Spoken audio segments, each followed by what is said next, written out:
Bom, a realidade virtual, a realidade aumentada, são conceitos que a gente usa para trabalhar mundos, imersão, né?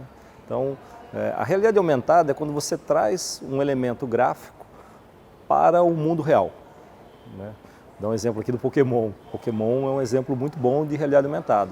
Você aponta o seu celular para algum ponto, né, e esse ponto transforma num bichinho, né, do Pokémon. A realidade virtual é quando você cria um mundo paralelo, né? Você pega a realidade e transforma isso num mundo paralelo, um mundo virtual. Então, um exemplo muito bom disso, o filme Avatar. Você cria um mundo virtual. E existem as realidades mistas, né? Quando você mistura isso tudo. Aí a gente está trabalhando um mundo com realidade virtual e com realidade aumentada. A realidade, principalmente a realidade aumentada, são processos que a gente está falando de less, paperless. Então as empresas elas querem trabalhar com menos papel e elas começam a usar a realidade aumentada para substituir o procedimento. Então, em vez de o operador ficar olhando a instrução para fazer uma inspeção, para fazer uma montagem, para fazer uma manutenção, ele usa a realidade aumentada para ser o guia dele, né? A gente tem projeto que a gente está trabalhando com manutenção assistiva. Você põe um óculos de realidade aumentada e você olha para o equipamento e no visor do óculos aparece a instrução, né? Então imagina o seguinte, que num caso mais complexo de uma manutenção, você precisa ter um apoio de um especialista que está na Itália, né, que está no Japão, que está nos Estados Unidos, né? Hoje você precisa pegar esse cara, esperar ele vir para o Brasil, ter uma agenda para ele chegar e fazer uma atuação na sua máquina. Com a realidade aumentada, e a realidade virtual também, né? Você veste o óculos, né? Você olha para o equipamento, olha para a peça e ele vai enxergar o que você está enxergando em tempo real, né? E você ainda vai ter o apoio da instrução em realidade aumentada e ainda vai ter o áudio.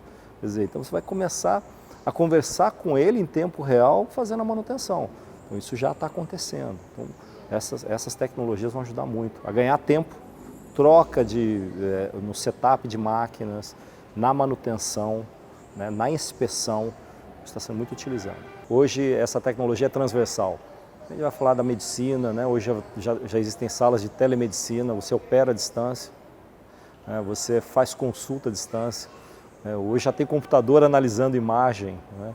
Decidindo inclusive se você vai receber o tratamento ou não. É assustador, mas é uma realidade. Então, todos os setores, não tem um setor específico que você fala, olha, esse aqui vai ganhar mais ou vai ganhar menos. De alguma forma, essas tecnologias elas vão atender e já estão atendendo todos os setores. Quando a gente olha muito para o futuro, olhando o futuro dessas tecnologias, é difícil prever 10, 15 anos, né? Elas vão avançar. Se você olhar para trás 10 anos, elas não existiam, né? Elas estavam muito incipientes. Daqui 10 anos, a gente imagina que essas tecnologias elas estarão tão evoluídas, né, a ponto de realmente você não conseguir mais distinguir o que é real e o que é virtual. Esse é um padrão que não vai demorar 10 anos, mas a gente já está falando de hiperrealidade, né, de você realmente olhar, ter uma imagem e você hoje não conseguir identificar se aquilo é verdade ou aquilo não é verdade. Então a gente vai caminhar para isso. Você de repente está olhando para uma pessoa num óculos e você não saber se aquela pessoa é de verdade. O tamanho da qualidade de imagem, né? Hoje ainda não é possível, usando principalmente realidade aumentada, você chegar a identificar problemas, né? A gente tem pesquisa, trabalhar com nanotag, para você identificar objetos usando realidade aumentada com padrão de microns, né? Quando você olha para frente, a gente já imagina que vai ser possível. O mundo ele caminha para isso. Em alguns lugares do mundo, isso é uma realidade, né? Você tem uma cidade na China, especialmente Shenzhen, que ela praticamente está tomada pela tecnologia, né? Você praticamente não tem mais carro combustível fóssil lá. É tudo carro elétrico, o ônibus elétrico, tudo. Ele gera em torno da tecnologia, mas é uma cidade. Você tem iniciativas, você tem oásis de tecnologia nos países mais avançados. Isso ainda está sendo muito discutido, né? E aqui no Brasil tem a necessidade da gente discutir isso com mais maturidade. Existe aqui uma questão de legislação, a gente está falando de tecnologias que mudam muito rápido. As coisas estão evoluindo muito rápido e as nossas leis não acompanham isso. Então, a gente vai precisar entender e conviver com isso. A gente vai precisar de mão de obra. Não adianta a gente falar de programação, não adianta a gente falar de tecnologia, não adianta a gente falar de modelagem matemática se as pessoas não estão sabendo ler e escrever. Então, a gente tem uma discussão muito grande que antecede essa questão, que é a capacitação profissional. A gente precisa estudar muito, as pessoas precisam estudar muito. Daqui para frente a gente está falando que vai ter muito trabalho, vai ter pouco emprego. Então as pessoas vão começar a se vender, as pessoas vão começar a vender aquilo que elas têm de melhor. Então é o que você tem de melhor que você vai oferecer. A gente entra na gig economy, mas que esse é um conceito também que está lá na frente. A gente hoje não está na gig economy que você está vendendo o seu melhor. Hoje você está doando o seu tempo para ganhar alguma coisa e sobreviver no final do mês, é diferente. Então a gente precisa estudar muito. Qualificação, a gente precisa estudar, precisa se capacitar. Porque o robô, ele não vai falar sozinho, não vai se programar sozinho por enquanto. Precisa de ter gente capaz de entender essas questões. É importante porque o Senai ele vem se preparando muito para atender essa indústria do futuro. Então esse é um trabalho que o Senai vem fazendo já há um tempo. A gente preparou a maior rede privada de pesquisa do país. A gente está falando de 26 institutos de pesquisa, 1,3 bilhões de investimento em pesquisa.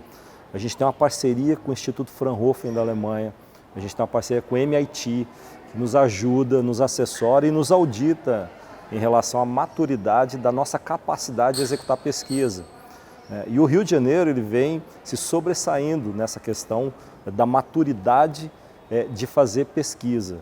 Então, o Senai ele tem uma rede nacional que foi montada para apoiar a indústria junto com a universidade nos projetos de pesquisa e inovação que vão alavancar a produtividade.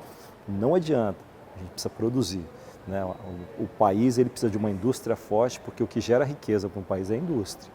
Então a gente precisa ter uma indústria forte, a gente precisa ser capaz de realizar pesquisa e a gente tem que ser capaz de ser produtivo.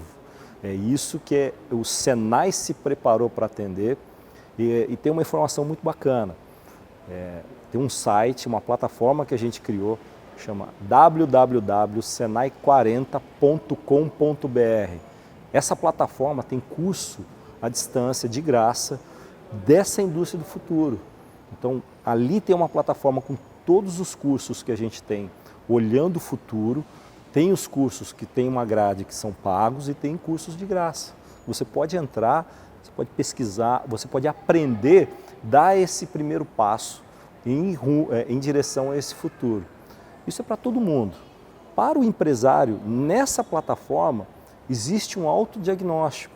O empresário ele entra, cadastra a sua empresa, existe um checklist, ele vai responder essas perguntas, tem que ter um apoio de um técnico, ele vai responder essas perguntas e a gente, nessa plataforma tem inteligência artificial, a gente vai devolver para você, empresário, um diagnóstico da distância que a sua empresa hoje está para a indústria do futuro. Então, esse é um esforço do Senai, é o apoio, é a contribuição que o Senai dá para a indústria, principalmente para os pequenos e para os médios que de alguma forma eles não se enxergam nessa indústria do futuro. Então essa é a nossa contribuição.